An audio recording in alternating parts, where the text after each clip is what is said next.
तळेगाव दशासर पोलिसांची अवैधरित्या वाहतुकीवर मोठी कारवाई.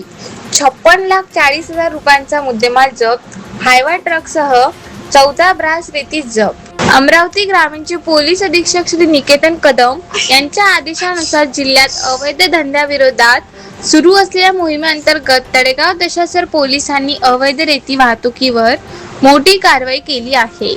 या कारवाईत 56,40,000 रुपयांचा मुद्देमाल जप्त करण्यात आला.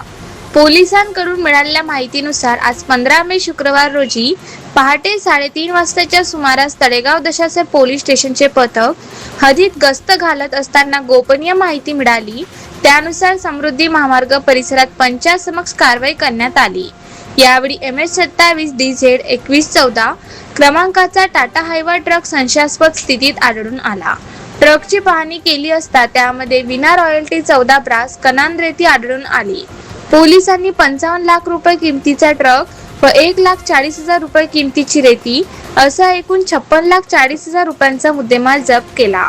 या प्रकरणी पोहेका अमर काळे यांच्या फिर्यादीवरून चालक शरीफ बुद्दुलुचेवाले तसेच ट्रक मालक ख्वाजा सलमान अब्दुल रहमान यांच्या विरोधात तळेगाव दशासर पोलीस स्टेशनमध्ये गुन्हा दाखल करण्यात आला आहे. सदर गुन्हा भारतीय न्याय संहिता 2023 चे कलम 302(2), 3(5), पर्यावरण संरक्षण अधिनियम 1986 चे कलम 9 व 15, सार्वजनिक संपत्ती नुकसान प्रतिबंध अधिनियम 1984 चे कलम 3 व 7, तसेच मोटार वाहन अधिनियम 1988 चे कलम 130(1) व 177(90) नोंदविण्यात आला आहे.